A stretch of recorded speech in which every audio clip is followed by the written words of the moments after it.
YCP member అయితే ఒక ఆయన కసిరెడ్డి లిక్కర్ స్కామ్లో అయితే అరెస్ట్ అయ్యాడు. అది ఎంతవరకు వాస్తవం అంటారు, ఎంతవరకు కరెక్ట్ అంటారు? అది కరెక్టు వాస్తవం పక్కన పెడితే కసిరెడ్డి గారు యాక్చువల్లీ ఏంటంటే లిక్కర్ స్కామ్ చేశారన్న, చేయబట్టే కదా ఆయన మీద కేసు వేశారు. ఇప్పుడు లోకల్ కంపెనీలు నానాక చీప్ లిక్కర్ కంపెనీలు తీసుకొచ్చారు. చీప్ లిక్కర్ అంటే బూమ్ కంపెనీ కానీ, గెలాక్సీ కానీ, తర్వాత రోడ్డు మోళ్ళు అని, మోళ్ళు ఆంధ్ర గోల్డ్ అని, ఇలాంటివన్నీ అదే ఒక ఆల్కహాల్లో చాలా చీప్ క్వాలిటీ తీసుకొచ్చారు. వాటిని ఏంటంటే ఆంధ్రాలో బాగా విచ్చలవిడిగా సేల్ చేసేసారు. సో అంటే బ్రాండెడ్ పక్కన పెట్టేసి చీప్ లిక్కర్లు బాగా ఫేమస్ చేసేసారు. సో ఇక్కడ లిక్కర్ స్కామ్ కంపల్సరీ జరిగింది. జరగకపోతే అక్కడ అరెస్ట్ చేయరు. ఈ కసిరెడ్డి గారు ఏంటంటే కసిరెడ్డి గారు దుబాయ్ నుంచి ఆల్రెడీ హైదరాబాద్కి వచ్చారు. హైదరాబాద్ నుంచి మళ్ళీ వెళ్ళేటప్పుడు ఆల్రెడీ పట్టుకుని విచారించే కోసం తీసుకున్నారు. సో తీసుకుంటే బయటపడింది. ఇప్పుడు బయటపడింది ఏంటంటే నేను స్కామ్ అది చేశామని ఒప్పుకుంటున్నారు. సో విచారణ కొనసాగుతుంది. దీనికి మనం ఏం చేద్దామంటే స్కామ్ కంపల్సరీ జరిగే ఉంది, నో డౌట్. అంటే ఆయన ఉన్నారా లేకపోతే ఇంకా ఎవరైనా ఉన్నారా? ఇప్పుడు విజయసాయి రెడ్డి గారు కూడా ఉన్నారు. విజయసాయి రెడ్డి గారు ఏం చెప్పారంటే నన్ను ఇరికించొద్దయ్యా, నాకు ఏం పని లేదు అది అని ఆల్రెడీ ఆ పార్టీ నుంచి వైసీపీ నుంచి వెళ్ళిపోయారు. నన్ను ఇరికించొద్దంటే చేసిన పాపం ఎక్కడికి పోతుంది? అంటే ఇప్పుడు ఏంటి, ఒక మెంబర్ అయితే చేయలేడు. ఎందుకంటే అది లిక్కర్ స్కామ్ అన్నప్పుడు టెండర్ వేసుకొని పెద్ద ప్రాసెస్ అయితే ఉంటుంది ఒక లిక్కర్ అమ్మాలంటే. అలాంటిది ఇన్ని బ్రాండ్లు ఉన్నాయి, బూమ్ కానీ ఇంకా చాలా బ్రాండ్లు ఉన్నాయి. అవన్నీ చేయాలంటే ఒక మెంబర్తో అయితే అవ్వదు. ఇది రానున్న దినాల్లో పెద్ద ఇంకా రావచ్చు అంటారా? కంపల్సరీ రావచ్చు అన్న. ఎందుకంటే ఇప్పుడు ఒక బండి నడిపేటప్పుడు ఒక బండిలో పెట్రోల్ ఉండాలి, దానికి బ్రేకులు ఉండాలి, దాని కింద ఏముండాలి, క్లచ్ ఉండాలి, గేర్లు ఉండాలి, కాళ్ళకు చక్రాలలో గాలి ఉండాలి. ఇన్ని ఉన్నప్పుడు ఇంత పెద్ద స్కామ్ జరిగినప్పుడు ఒక్కరు మాత్రం ఉండరు అన్న, చాలామంది ఉంటారు. వాళ్ళ పేర్లు చెప్పకూడదు. ఆటోమేటిక్గా ఆల్రెడీ ఈడీ పట్టుకున్నారు. అది కేసు వేసారు పోలీసులు. ఆ పట్టుకుని విచారిస్తున్నారు. ఇప్పుడు విచారించేటప్పుడు నేను ఒక్కనే చేశానని ఎలా చెప్తాడు? నా కింద చాలామంది ఉంటారు కదా, అట్లా చెప్పుకుంటూ వస్తారు. ప్రస్తుతానికి కసిరెడ్డి విజయసాయి రెడ్డి గారి మీద కేసు నడుస్తుంది లిక్కర్ స్కామ్. గతంలో చేసినటువంటి ఆ బూమ్ కానీ, గెలాక్సీ కానీ, తర్వాత ఇంకా ఆ చీప్ క్వాలిటీ అయినటువంటి వాటిని అన్నింటిని బయటికి తీసేశారు. సో ఇప్పుడు ఆ దాంట్లో కంపల్సరీ కొన్ని 100 కోట్లు జరిగింది స్కాము. ఇప్పుడైతే స్కామ్ అయితే అని కేసు వేసినారు. ఆ కేసు అయితే నిజంగా ఒకవేళ ప్రూవ్ అయితే ఆయనకి ఎలాంటి శిక్ష పడుతుందా, లేకపోతే ఆయన మరి బెయిల్లో బయటకు వస్తాడా? బెయిల్లో బయటికి రావడం అనేది పక్కన పెడతా ఉన్నాం. ముందు 6 అయితే పడాలి కదా. ఇప్పుడు 6 అయితే పడితే కామన్ అన్నప్పుడు. ఎందుకంటే ఎక్కడ చూసుకుని అయితే ఇట్లా పొలిటీషియన్లు పెద్ద వాళ్ళు తప్పులు చేశారు, జైలుకి వెళ్ళారు, బయటకు వచ్చేసారు అంటున్నారు. అదేదో జస్ట్ ఏదో వాళ్ళు ఏంటో టూర్కి వెళ్ళి వచ్చినట్టే వస్తున్నారు తప్ప సామాన్యులు పడినట్టయితే పడతలేదు. ఎంతవరకు ఇట్లా అంటే ప్రజల్ని పక్క ద్వారా పట్టించడం అంటారా? ప్రజల్ని పక్కదారి పట్టడం కాదన్నా, కేసులు అనేది నడవాలి, కేసులు అనేది పడాలి. ఇప్పుడు స్కాములు అనేది 1 కాదు 2 కాదు. మన ఇండియాలో చాలా మటుకు స్కాములు, లిక్కర్ స్కాములు కానీ, ఇంకేంటి మనీ స్కాములు కానీ, తర్వాత ఇంకా వేరే దానిలలో రియల్ ఎస్టేట్ స్కాములు కానీ, తర్వాత భూదందాలు, గీదందాలు, ఆ దందాలు అన్నీ చాలా నడుస్తున్నాయి. సో ఇలాంటి స్కాములలో జరిగిన వాళ్ళకు అసలు బెయిలే రాకుండా చేయాలి. ఇంకోసారి ఫ్యూచర్లో చేయకుండా పోని బెయిల్ వచ్చినా ఫ్యూచర్లో చేయకుండా మీరు ఈ పని చేయాలి అని చెప్పి వాళ్ళకి అదే పని అప్పగించాలి. ఇప్పుడు ఒక లిక్కర్ స్కామ్లో దొరికిన వాడు ఏం చేయాలి? వాడిని ఒకవేళ పోలీసులు బెయిల్ మీద బయటకు వదిలినా కూడా మీరు ఈ స్కామ్ కాదు, అసలు ఇలాంటి స్కామ్లు కానీ ఇలాంటి కథలు కానీ చేయకూడదని చెప్పేసి వాళ్ళకు ఒక బాండ్ మీద ఒక పేపర్ మీద ఒక బాండ్ పేపర్ మీద కానీ ఒక నోటీస్ టైప్ వాళ్ళకి ఇవ్వాలి. ఇంకొకసారి ఇలా చేస్తే మీకు ఉరిశిక్ష కానీ తర్వాత ఇంకొక శిక్ష కానీ పడుతుంది.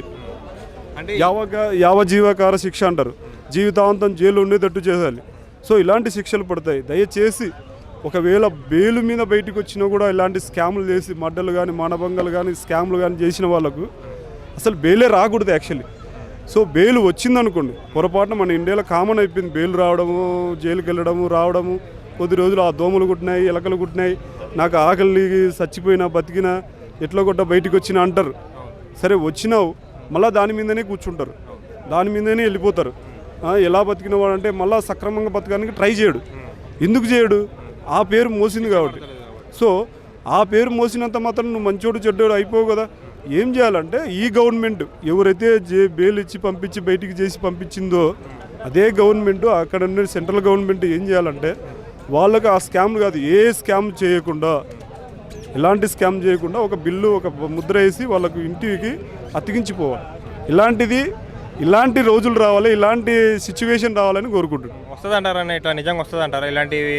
అంటే ఇప్పుడు కింద స్థాయిలో కానీ ఎవరైనా తప్పు చేస్తే ఒక కేసు బదులు అంటే ఎవరైనా దొంగతనం చేసినా కానీ, ఎవరైనా రాంగ్ డ్రైవ్లో వెళ్ళినా కానీ, డ్రంక్ అండ్ డ్రైవ్లోకి దొరికినా కానీ ఒకవేళ పోలీసులతో వాగ్వాదం పెట్టుకుంటే ఇష్టం వచ్చే కేసులు అయితే పెడుతున్నారు, ఇష్టం ఉన్నదైతే అంటే హ్యాండింగ్ లాఠీ ఛార్జీలు అయితే చేస్తున్నారు. అదే పెద్ద స్థాయిలో అయితే ఎవరైతే పొలిటీషియన్ ఒక స్థాయిలో ఉన్న వాళ్ళు ఇలా తప్పు చేసి ఏదో బెయిల్లో జైలుకి వెళ్ళడం, మళ్ళీ బెయిల్లో బయటకు వచ్చేస్తాము, ఇదంతా కామన్ అయిపోతుంది కదా. మరి ఇది ఎంతవరకు అంటే ప్రభుత్వం తప్పు అంటారా, ప్రజలు తప్పు అంటారా, ఇది ఏంటంటారు? వ్యవస్థనే ఇట్లా ఉంటుంది, ఇంకా మారదంటారా? మారుతుంది, వ్యవస్థ మారుతుంది, ప్రజలు మారితే. ఎప్పుడు మారుతారంటారు? ఇట్లా ఎప్పుడు మారుతారంటే ఒకటి చెప్తానన్న, నాకు ఏమంటారు, గాల్లో రెక్కలు కట్టుకుని విహరించాలని ఉంది. అంటే నాది తప్ప, నా మనసుది తప్ప. నా మనిషిగా పైకి ఎగరాలి, హాయిగా రెక్కలు కట్టుకుని పైకి విమానంలో చక్కెరగా అదే ఆకాశంలో చక్కెర కొట్టాలని. ఇక్కడ ఉండేది కోరిక. మన కోరిక ఏంటంటే మంచిదే.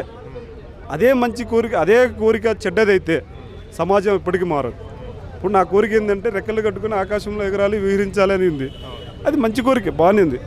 నేను ఈ లోకాన్ని ఏలాలి, ఈ లోకం నా కాళ్ళ కింద ఉండాలి, ఈ లోకంలో నేను ఉండాలి, నాలాగా ఎవడు బతకకూడదు, నేనే చెప్పింది రూలు, నేనే వెళ్ళింది రూటు, నేనే చూపించిందే దారి అనుకుంటూ కూర్చుంటే ఎప్పటికీ మారదు.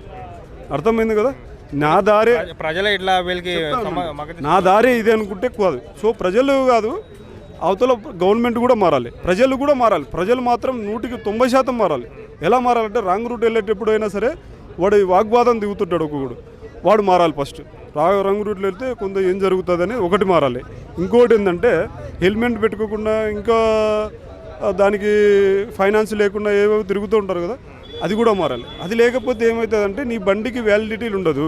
ఇంకోటి ఏంటంటే మీరు చెప్పిన స్కామ్, ఇప్పుడు స్కామ్ గురించి అన్నారు కదా, దాని గురించి కూడా నేనేమంటున్నాను అంటే సేమ్ ఈ స్కామ్ చేస్తే నేను పలానా కేసులో ఇరుక్కుంటాను కదా అని వానికి ఆటోమేటిక్గా వానికి తెలియాలి, రూల్స్ తెలియాలి. అంటే చేసేటప్పుడు తెలియకుండా చేస్తున్నారంటారా? తెలియకుండా ఎవరు చేయరన్న, ఆల్రెడీ తెలుసు. ఇప్పుడు నేను ఒక రూట్లో వెళ్తున్నానన్న, ఒక ఏంటంటే నిర్మానుష్య ప్రాంతం, ఎవ్వరు లేరు, నా దగ్గర తిండి లేదు, కట్టుకోవడానికి అది కరెక్ట్ బట్టలేదు, నా దగ్గర ₹1 లేదు. ఇప్పుడున్న ఈ స్మార్ట్ ఫోన్ కాలంలో అది కూడా లేదు నా దగ్గర. నేనేం చేస్తానంటే మంచి హైటు గీటు, వాడు ఏం చేస్తాడు, మంచి చొక్కా వేసుకుంటాడు, వాడు మంచి ఒక చేతిలో మాత్రం తిండి పట్టుకుంటాడు. అంటే ఐ మీన్ తిండి బండారాలు పట్టుకుంటాడు. ఒక చేతితో మంచి కాస్ట్లీ అనేటువంటి ఒక మంచి వాటర్ బాటిల్ పట్టుకున్నాడు. నాకేమో దాహం వేస్తుంది, ఆకలి వేస్తుంది, నా దగ్గర మంచి బట్టలేదు, వాడిని చూశాను. సో నిర్మానుష్య ప్రాంతం, ఏం చేయాలో వాడి మీద పోరాడైనా సరే తినాలని ఉంటుంది. సో ఇక్కడ ఏంటంటే ఇలా జరగడం అనేది తప్పు కాదన్న, జరుగుతాయి. ఏం చేయాలంటే మనం కంట్రోల్ చేసుకుని వెళ్ళాలి. వాడికి ఆ దేవుడు అది ఇచ్చాడు కాబట్టి అది వెళ్ళిపోవాలి పక్కకు. అంతేగాని వాడి మీద పోరాటం చేసి వాడిని దొంగిలించుకొని తింటే ఏమవుతుంది, నీకు అప్పటికప్పుడు తాత్కాలికం ఉంటుంది, అప్పటికప్పుడు బాగానే ఉంటుంది.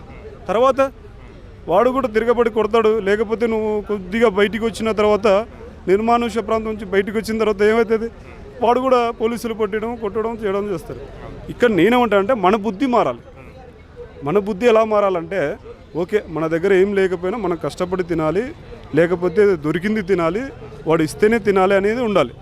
ఇక్కడ ఏమైందంటే విచ్చలవిడితనం అయిపోయింది. కేసు తెలియకుండా, దాని రూప పరిమాణం తెలియకుండా ఎవడు అడుగు పెట్టాడు. ఆల్రెడీ తెలిసి ఉంటుంది, ఆ తెలిసిన దానికి కొంచెం అవగాహన చేసుకుని దాని జోలికి వెళ్ళకూడదు. అది అంటే ఇప్పుడు మనకి గతం ఎక్కడో చూస్తే కూడా ఈరోజు మహేష్ బాబుకి అయితే ఈడీ నోటీసులు అయితే పంపించారు. ఇదే సాయి సూర్య డెవలపర్స్ అని స్కామ్ జరిగిందని పంపించారు నోటీసులు అయితే. మరి ఎంతవరకు అది దర్యాప్తు జరుగుతుంది అంటారు? అన్న ఇక్కడ ఒకటి గమనించాలి. ఇప్పుడు మహేష్ బాబు గారు ఒక్క అడ్వర్టైజ్మెంట్ మాత్రం చేయట్లేదు. ఒక్కటే కాదు కదండి, చాలా అడ్వర్టైజ్మెంట్లు చేస్తున్నారు. ఈ అడ్వర్టైజ్మెంట్ చేసేటప్పుడు ఒక సూపర్ స్టార్ అయినటువంటి మహేష్ బాబు గారి ఇంకొకరు కానీ, శ్రీలీల కానీ, అల్లు అర్జున్ కానీ, అంతెందుకండి ప్రకాష్ రాజు కానీ, ఎవరైనా కానీ ఏం చేయాలంటే దాని ముందు కనుక్కోవాలి.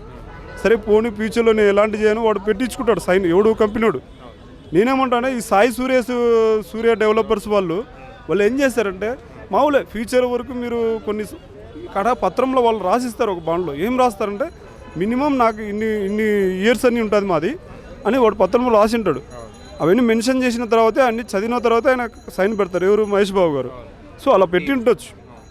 ఇక్కడ ఒక పాయింట్ గమనించాలి, అవన్నీ చదివే పెడతాడు. అతనే నాలెడ్జ్ లేని పర్సన్ కాదు కదా, చదువుకోని పర్సన్ కాదు కదా. సో చదువుకున్నాడు, అన్నీ చేశాడు. ఇక్కడ మోసం చేసింది ఎవరు? మోసపోయింది ఎవరంటే మోసం చేసింది కంపెనీ, మోసపోయింది కస్టమర్స్. సో కస్టమర్స్ను వాళ్ళు మోసం చేయాలంటే అదేదో రచ్చా రబ్బోడా ఫ్రాడ్ చేయాలంటే కొన్ని రకాలైన ట్రిక్స్, మార్కెటింగ్ ట్రిక్స్ అంటారు. మన ఇండియా ఏంటంటే ప్రతి హీరోకి అభిమానులు ఉంటారు, పిచ్చి అభిమానులు ఉంటారు. ఇంకా చాలా ఒక ముక్కలో చెప్పాలంటే వీరాభిమానులు అంటారు, పిచ్చి అభిమానులు ఉంటారు. సో వాళ్ళు క్యాష్ చేసుకుంటారు. సెలబ్రిటీస్ని మనము దీనికి అడ్వర్టైజ్మెంట్ ఇస్తే విపరీతంగా అమ్మడబోతాయని. సో వాళ్ళు ఇవ్వడం తప్పు కాదు, వీళ్ళు నటించడం తప్పు కాదు, వీళ్ళకి డబ్బులు వస్తాయి. వీళ్ళు ఇప్పుడు మహేష్ బాబు గారు డబ్బులు తీసుకుని ఇంట్లో పెట్టుకోవట్లేదు. హార్ట్ సర్జరీ కానీ ఇటువంటి చిన్నపిల్లలకు కానీ వాళ్ళకందరికీ గుండె ఆపరేషన్ ఫ్రీగా చేపిస్తున్నారు. సో ఫ్రీగా చేపిస్తున్నారని చెప్పి అవి పుట్టినే చేయకూడదు, అది కూడా గమనించాలి. సో ఫైనల్గా ఏంటంటే మనం గమనించాలి, ఒక అడ్వర్టైజ్మెంట్ వచ్చినప్పుడు దాని మీద కింద ఉన్నటువంటి ఈ సాహసాలు చేయకూడదు, కృత్రిమ సాహసాలు ఇవి మీరు పర్యవేక్షణ సమక్షంలో చేయాలి. లేకపోతే ఇంకోటి ఏంటంటే టర్మ్స్ అండ్ కండిషన్లో వాడు ఇస్తాడు కింద, ఏమి ఇస్తాడు, ఈ సోప్ వాడితే ఇది నురుగొస్తుంది అన్నప్పుడు ఇది ఓన్లీ మేము ల్యాబ్లో చెక్ చేసి పడినది, మీరు మీ ఇష్ట ప్రకారం వాడుకోండి కింద ఇస్తాడు.